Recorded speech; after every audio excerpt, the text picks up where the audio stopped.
Recently, a group of quote-unquote Canadian influencers chartered a plane to Cancun, Mexico, and in the process took over the plane, forced the staff to hide, drank like crazy, and did a bunch of drugs. What are they trying to be? American influencers? Can we all agree now that since Instagram is dying faster than the career of SoundCloud rappers, maybe we've come to the point in the story where we can say goodbye to the influencers? Who am I kidding? These yokels aren't going anywhere. Influencers are like herpes, or babies on planes, or racists. No matter how much you wish they didn't exist, they'll always be around because we're surrounded by stupid people. Let's dive into the story, shall we? Airlines refused to fly idiot influencers home after they overtook plane from Canada to Cancun despite COVID rules. About 30 of the passengers have since tested positive for COVID-19. Canadian Airlines are reportedly refusing to fly a group of influencers home after they posted videos partying maskless on a chartered Sunwing flight. The resulting backlash caused the airline to cancel the group's flight home, and no airlines are willing to fly the partiers home. Nothing says really smart like flying with a bunch of people who spit when they talk while the Omicron variant is taking over this country faster than TikTokers dancing next to their dead relatives. As the old saying goes, be careful what you wish for because you might end up with some annoying blue genie played by Will Smith.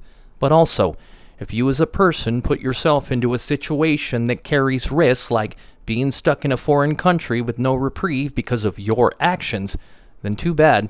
So sad. I'm long over having sympathy for dumb people who think the world revolves around them and them only. When a person gets drop-kicked by a horse for hitting the horse with a broom, do I get sad? No, I applaud the horse. When people choose to enter into an animal enclosure because they want to get a selfie with a lion, do I say, oh no, absolutely not. I'm like the Kool-Aid man. I say, oh yeah. Oh yeah. I wish no harm on others. I want the best for everyone, even the dumb people. I respect people who are willing to put in the work to achieve their own version of greatness, whether I think it's great or not. That's the benefit of living in a free society. We are free to make our own decisions, with the one caveat being, just don't hurt or infringe others. Unfortunately, it's almost as if the golden rule was melted down to make mall kiosk jewelry for the entitled. And this is what it all comes down to. Entitled people who are either too dumb or just don't care. The knee-jerk reaction is to say, well, Mexican Ed, aren't you hurting others by calling them stupid and making videos trashing them? Maybe, but people making fun of you will always be a consequence of life. Ask anyone who's been to high school. Also, they're in the public eye. They're fair game. Words, after all, are just words. They carry the weight you give them. When someone calls you ugly, yes, it hurts inside. But I'd rather be called ugly or stupid than, say, be stabbed by a knife, which really hurts inside. Don't get me wrong. Words are indeed important and they do carry weight, but they shouldn't dictate how we live based on how those words make people feel. So much so that we forget about the actions and the consequences for those people. The newer generations have softened to the point that they need safe spaces for fear of hearing trigger words or being presented with an idea that might differ from theirs.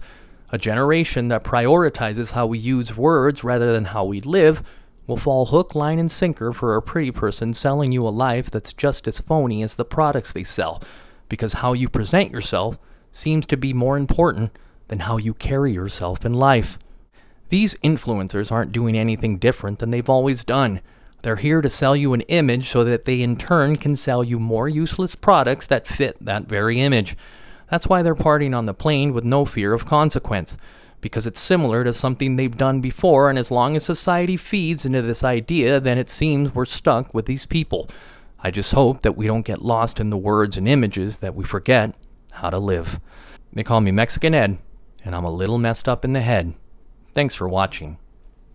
They call me Mexican Ed, I'm a little messed up in the head, and I'm a talking shit tonight to the voices in my head.